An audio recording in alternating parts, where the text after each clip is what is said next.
Este é o canal Brasil News, trazendo a notícia para você. Hoje é terça-feira, dia 16 de junho.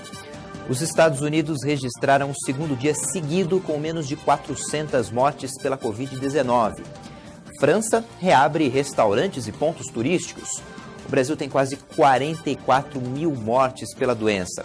E a gente fala ainda do resultado positivo nos testes de uma vacina contra a Covid-19 e tem a adoção de animais que ganhou a ajuda da internet durante a pandemia. Quem tem saldo no Fundo de Garantia, o FGTS, poderá usar até R$ 1.045 para pagar contas a partir do dia 29. É mais uma medida para aliviar os impactos econômicos da pandemia. Num primeiro período, o valor não poderá ser sacado ou transferido. O trabalhador poderá utilizar o dinheiro para pagar contas de água, luz e telefone, além de realizar compras pelo aplicativo do celular. O calendário de pagamentos do saque emergencial seguirá o mês de aniversário, começando pelos nascidos em janeiro. O valor que o trabalhador terá direito será referente à quantidade de meses do ano base, no caso 2019, trabalhados com carteira assinada, que pode ser acessado pelo aplicativo Caixa Tem, o mesmo usado para movimentações do auxílio emergencial até o dia 25 de julho. Caso o trabalhador não saiba se tem saldo no FGTS, basta acessar o site fgts.caixa.gov.br e se cadastrar, ou ligar na Central de Atendimento Telefônico 111 e escolher a opção 2, informando dia e mês de nascimento. Também já é possível consultar o valor do saque e a data de crédito do valor na poupança social digital da Caixa. A Caixa Econômica Federal libera hoje a primeira parcela do auxílio emergencial de R$ 600 a quase 5 milhões de novos aprovados para receber o benefício. Hoje, recebe o dinheiro quem faz aniversário de janeiro a junho. Amanhã é vez dos aniversariantes de julho a dezembro. Os trabalhadores podem consultar a situação do benefício pelo aplicativo do auxílio emergencial ou então pelo site auxilio.caixa.gov.br. A Agência Nacional de Energia Elétrica prorrogou até o dia 31 de julho a proibição de cortes no fornecimento de energia elétrica por falta de pagamento. A suspensão dos cortes foi aprovada em março e valeria inicialmente até 23 de junho. A medida foi adotada em razão da crise na economia, provocada pela pandemia do novo coronavírus. Estão protegidas contra corte no fornecimento todas as residências urbanas e rurais e os serviços considerados essenciais como hospitais.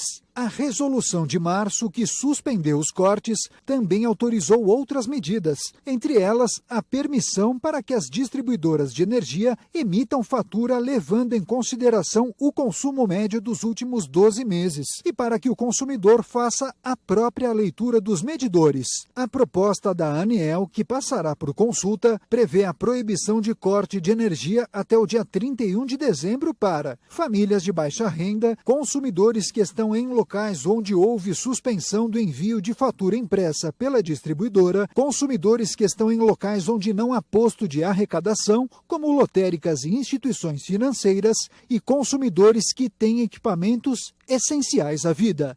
O secretário do Tesouro Nacional, Mansueto Almeida, vai deixar o governo nos próximos dias para assumir um trabalho na iniciativa privada. Ele só pode fazer isso depois de ficar um período afastado, que curiosamente esse período se chama quarentena. É obrigatório para quem passa pelo serviço público. O economista Bruno Funchal foi escolhido pelo ministro da Economia, Paulo Guedes, para substituir o atual secretário. A preocupação agora é sobre o rigor no controle de gastos. O secretário do Tesouro Nacional, Mansueto Almeida, teria pedido demissão há 3 semanas, quando avisou o ministro da Economia, Paulo Guedes, da sua decisão. Em entrevista à Agência Estado, ele confirmou que deve sair em agosto. O secretário chegou ao cargo em 2018, a convite do então ministro Henrique Meirelles. Mansueto já está discutindo com o ministro da Economia e com o secretário especial de Fazenda, Valderi Rodrigues, um nome que irá sucedê-lo no cargo, que tem a difícil missão de controlar o caixa do governo. No ano passado, Mansueto Almeida já havia dito que não pretendia permanecer por um longo período no serviço público, mas foi convencido por Paulo Guedes a aceitar o convite. O ministro da Economia pretendia nomear Mansueto como secretário executivo do Conselho Fiscal da República, órgão previsto na PEC do Pacto Federativo. Mas, de acordo com fontes, seus planos para o secretário foram atrapalhados pela crise provocada pela pandemia do novo coronavírus. Crise que tirou a PEC da pauta do Congresso, sem previsão de votação até o momento. O atual secretário do Tesouro Nacional é um defensor enfático do teto de gastos, mecanismo que limita o avanço das despesas à inflação e que serve como uma espécie de sinalização do compromisso do governo com o ajuste das contas. Acalmando os ânimos do mercado, Mansueto afirma que não há risco de se romper a política do teto de gastos com a saída dele, pois essa decisão teria que passar pelo Congresso. Além disso, segundo Mansueto, o grande fiador do ajuste fiscal é o ministro Paulo Guedes. Mansueto Almeida deve trocar a equipe econômica do presidente Jair Bolsonaro por um trabalho na iniciativa privada. Isso após cumprir a quarentena obrigatória. Nesta segunda-feira, Mansueto voltou a defender que seu substituto e a equipe econômica aprimorem o diálogo com o Congresso e governadores pelo ajuste fiscal. O presidente Jair Bolsonaro conversou por telefone com o presidente da Rússia, Vladimir Putin. Eles concordaram em aprofundar ainda mais a cooperação entre os dois países, inclusive no combate à Covid-19. Em uma publicação no Twitter, o presidente Jair Bolsonaro escreveu que, entre os assuntos discutidos por telefone, teve destaque os resultados que os líderes pretendem atingir na próxima cúpula dos BRICS, o grupo econômico formado por Brasil, Rússia, Índia, China e África do Sul, que estava agendada entre os dias 21 e 23 de julho em São Petersburgo, na Rússia. Com a pandemia da Covid-19, a cúpula foi adiada e ainda não há data prevista para a realização. Em 24 horas, o Ministério da Saúde registrou mais 627 novas mortes e 20.647 casos de Covid-19. O Brasil já tem mais de 410 mil pessoas curadas do coronavírus, um número que representa 46% do total de casos confirmados atualmente no país. Com esses acréscimos às estatísticas, o país chegou a 43.959 falecimentos em função do novo coronavírus e 888.271 pessoas infectadas. As informações são dessa segunda-feira e foram divulgadas pelo Ministério da Saúde.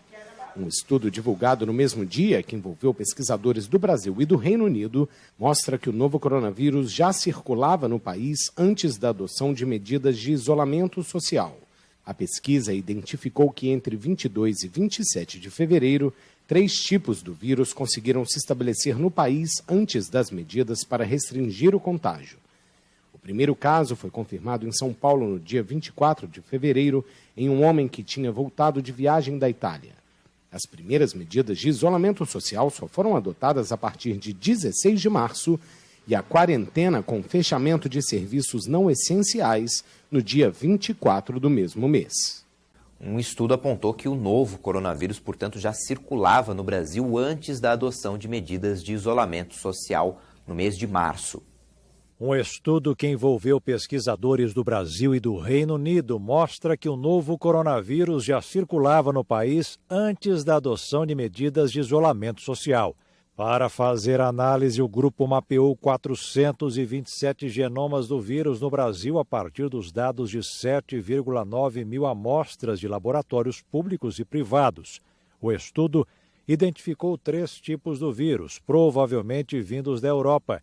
Estavam presentes no país e conseguiram se estabelecer antes das medidas para restringir o contágio. O primeiro caso no Brasil foi confirmado em São Paulo no dia 24 de fevereiro, em um homem que tinha voltado de viagem à Itália. As primeiras medidas de isolamento social só foram adotadas no estado a partir de 16 de março e a quarentena com fechamento dos serviços não essenciais em 24 de março. O trabalho também mostra que as medidas de isolamento social conseguiram reduzir a disseminação da doença no país. Para avaliar esse impacto, os pesquisadores cruzaram o número de mortes diárias com dados sobre o deslocamento da população fornecidos pela empresa de geolocalização In Loco, e pelo Google. A Polícia Federal apreendeu ontem mais de R$370 mil em criptomoedas e R$100 mil em dinheiro vivo, documentos, celulares também, em uma operação que investiga desvio de recursos públicos com fraudes em licitações na área de saúde da Prefeitura de Cabo Frio, na região dos Lagos, no estado do Rio de Janeiro. As irregularidades podem ter causado prejuízo de cerca de R$7 milhões aos cofres públicos. Os agentes federais estiveram em 28 alvos da ação, entre residências, empresas e órgãos públicos, como a sede da Secretaria Municipal de Saúde de Cabo Frio e o Hospital de Campanha na mesma cidade. Vai ser realizada hoje a primeira sessão do processo de impeachment contra o governador do Rio de Janeiro, Wilson Witzel. Ontem, a autorização para a abertura do processo foi publicada no Diário Oficial. A Assembleia Legislativa do Estado definiu a comissão especial que vai analisar a denúncia e os partidos indicaram os representantes. Witzel é suspeito de cometer crime de responsabilidade no caso da administração de hospitais de campanha. Ele nega as acusações e diz estar tranquilo sobre sua inocência. O governador vai ter 10 sessões para se defender.